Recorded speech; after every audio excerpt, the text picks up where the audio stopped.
Welcome back, Chapter 7. Cece rolled her eyes at her computer screen. CDN had begun the process of recruiting transcription contractors, and she wasn't impressed with what she saw. If these applicants represented the quality of workers available, they'd never find good help. She stuffed some gummy bears in her mouth, then impulsively picked up the phone and dialed Norrell. The strain in their friendship last year had healed with Dana's tragedy as they joined forces to help their friend. Had they still been bickering, becoming business partners would have been out of the question. Still, Cece tried not to bring up her family around Norrell, whom she knew was going through a difficult time with fertility problems. Cece felt Norrell would make a great mother and hoped it would happen for her. Concentrating on CDN was probably just what she needed to take her mind off of her anxiety about not conceiving. Sometimes that's all it took. She'd probably be pregnant in no time. "Hey," she said when Norrell answered the phone. "Are you having any better luck than I am?" "Either these people are just out of school or they don't believe in proofreading," Norrell replied. "Neither one is a trait we want." Do you suppose Dana made the test too hard, using all those sound-alike words? "I don't think so. We want to make sure they can think, if not when they type, then at least when they read it over. I've looked at a dozen tests and only have 2 that are perfect, although a couple were borderline. I'm about the same. We'll have to discuss this at Dana's tomorrow." "Speaking of which," Norrell said, "since we've been having our staff meeting at Dana's, and since that's where we'll meet with new hires for orientation, how do you feel about compensating her a little extra for providing CDN's headquarters? We both know she can use all the help she can get." "I think that's a great idea, Norrell. We can refer to it as rent, so she won't feel like we're treating her like a charity case. She's very proud, you know." "Oh, I know." Cece had rejected yet another applicant when she heard shouting from the girls' room. Wearily, she pushed back from her desk. Michael and the boys had gone to the Y to play basketball. Until now, she managed to get a reasonable amount of work done. She rapped on the open door of the small, crowded bedroom. "All right, what's the problem?" "Mama, Monet won't move her clothes out of my drawer," Gabby said. 7 years old, in the middle of CC3 girls, she would never get lost in a shuffle. From the time she formed her first words, Gabby had always spoken out. "That's right, Mama," Josie, the oldest at 10, quickly added. "But it's not fair. I need more drawer space. Their stuff is taking up the whole closet," Monet said in a pleading voice. Cece quickly sensed a potential blow-up. Monet's crossed-arm stance suggested she wouldn't be backing down. Cece guessed she was maybe 2 remarks away from reminding the others that this had been her room before they all moved in with her. She had to prevent that from happening and forming a rift that would take months to heal. "Listen to me, girls," she said. "I know you guys are squeezed in like 10 pounds of bologna in a 90-pound bag, but until we can do something about it, you do have to share this room." "When are you and Michael going to get us a bigger house?" Josie asked. "When the time is right," Cece said in a firm tone that cautioned against further questioning. "Now, this is what I want you to do," she said in a quick inspection of each drawer of the lone double dresser. "There's a lot of junk in here. Tomorrow, I'll get each one of you a big plastic drawer. You can each have one to put all this stuff in. That'll free up a lot of room." She turned at the flash of headlights through the particularly open blinds. A red VW Bug pulled up along the curb. "Mama, it's Aunt Mitchie," Gabby said excitedly. "Wait a second." But all 4 girls had already taken off for the front door. She called after them sternly, Josette Belarge, don't you dare open that door until I get there. In a series of smooth movements, Cece turned the hanging bar to close the blinds, then pulled the line curtains together so that the strong Florida morning sunlight wouldn't wake the children prematurely. They all stood waiting for her when she stepped into the living room. "Mama, can we open the door now?" Gabby asked. "We can see it's Aunt Mitchie through the window," Josie added. "All right, go ahead." Cece stood back while Michelin greeted all four girls with hugs and lifted the youngest, Elif. Dang, that's a weird name. Cece was glad she didn't leave Monet out.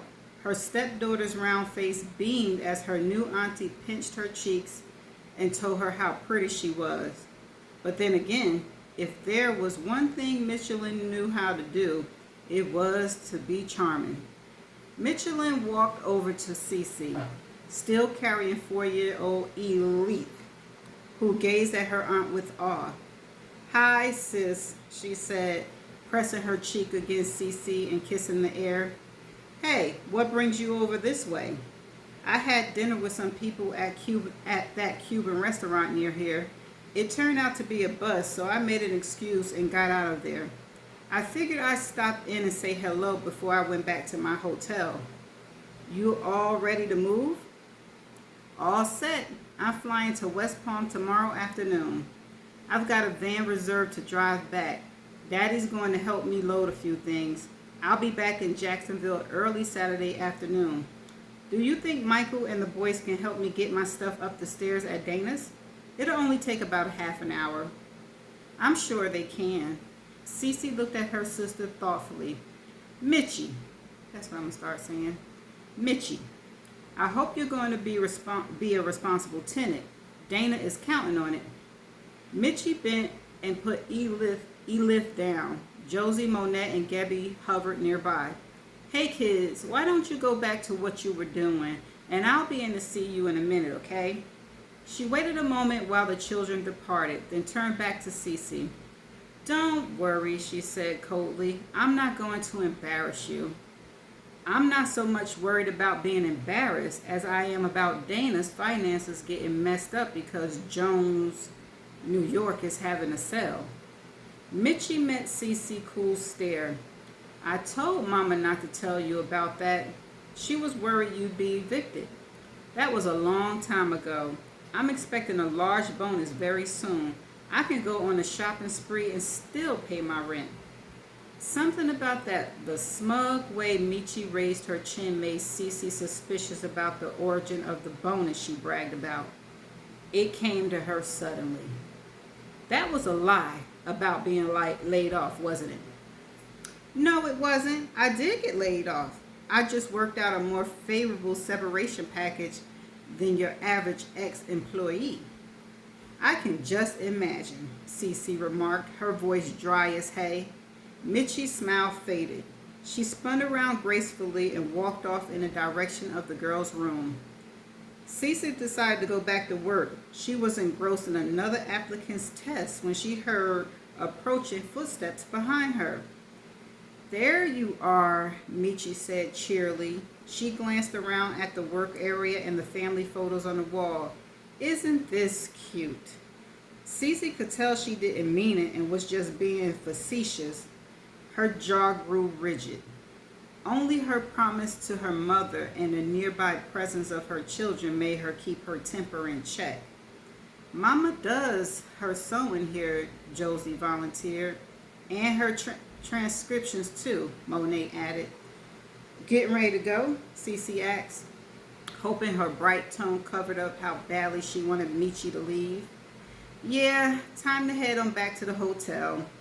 "Aunt Mitchie, you never stay long when you come to see us," Gabby sulked. "That's because I've got a lot going on. You guys know I love you. Besides, you're going to see me again on Saturday." "I'll walk you out," Cece offered. But Mitchie had picked up a framed photo. "Oh, how lovely," she exclaimed. Cece smiled warmly at the studio portrait of Michael with his jacket and tie-clad son, Jonathan and Damon. sons, Jonathan and Damon, as well as Monet wearing a beige flower dress with a big lace collar. That's the picture Michael had taken the day we met at the studio. Here's the one the girls and I had done that day. She handed Mitchie the heavy ceramic frame containing one of the poses she had taken with Josie, Gabby, and Elif in the maroon velvet dresses she had just gotten out of layaway. "Oh, Cece, you look different." Cece stopped smiling. She knew Mitchie meant she looked much better in the photograph, which was nearly 3 years old. She'd still been slim, her hair was freshly cut, and she wore lipstick and blush. Hearing Mitchie's innocent exclamation bruised Cece's ego, but there wasn't a damn thing she could say, because her sister was right. She let herself go, going months between haircuts and messing up her diet with those addictive gummy bears. She became uncomfortably aware of the difference between her appearance and her sister's. Michi's side-parted hair had been styled in a shoulder-length blunt cut that looked like it required little maintenance. Her eyebrows had professionally been waxed. Her nails were perfect, oval painted in a French manicure, and she wore carefully applied blush and rose-colored lipstick. The ring fingers of both her hands were adorned with rings, and she wore a delicate-looking gold band watch on her right wrist and a series of gold bangles on her left.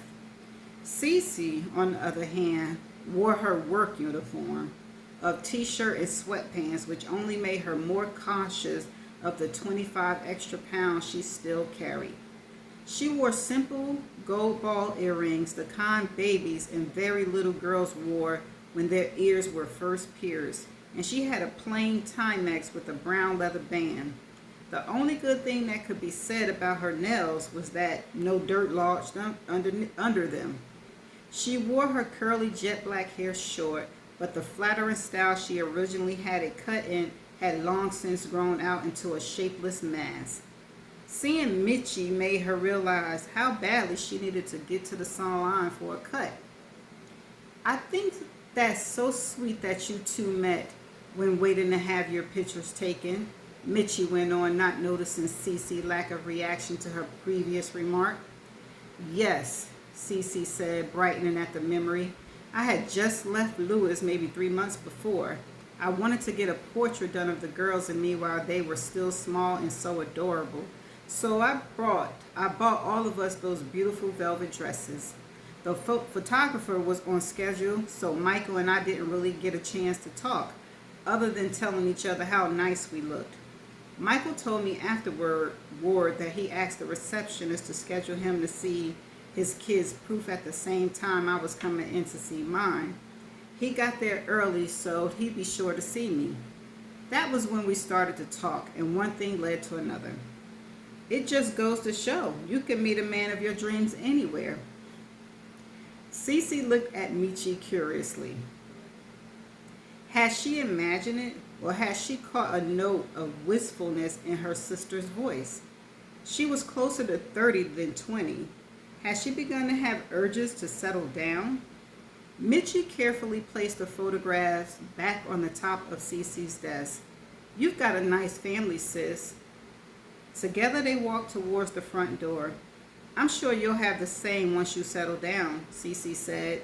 She felt generous now that she sensed she had something Mitchie wanted. That definitely beat out a dumpy feeling she had just minutes before. "I'm sure I will too. But I'm only 27. I've got plenty of time to get married. No man is going to saddle me with a bunch of kids. Ooh. When it's time, there'll be one child so I can regain my figure right away with no hassle." Oh, shots fired. "No starvation diets or ruthless exercise regimen to get back into shape after the second, thank you." Oh, that's Sister Petty. "That's a myth, Mitchie. Every woman is different. Some women bounce right back into shape even if they have 5 or 6, while others struggle to lose the weight they gained after having just one. Look at me. I was fine with all three of mine. I didn't gain weight until after I married Michael. Well, that's in the future. I'm not ready for a husband and child yet. When will you be ready? Mitchie smiled confidently. The day I meet someone who will take care of me in style, and I've got a feeling I'll find him right here in Jacksonville. Cece returned her sister's smile. She wished Mitchie's Mr. Right lots of luck, whoever he was. Okay, that's the end of chapter 7. Mitchie and Cece got something going on. Okay, I guess it shouldn't be normal, but rival between sisters, it happens depending on the situation, whether they got the same daddy, same mama, one parent favored the other over the other. But they adults. They better let this go. And I'm sensing some drama. Is Mitchie about to go after Cece's husband? Okay, well, I guess we'll find out. Let me stop because it's not too much information in this chapter. It's just a little bickering between sisters. Okay, well, that's all I got for chapter 7. I'm going to have to see y'all in chapter 8. There's no definition video, so bye.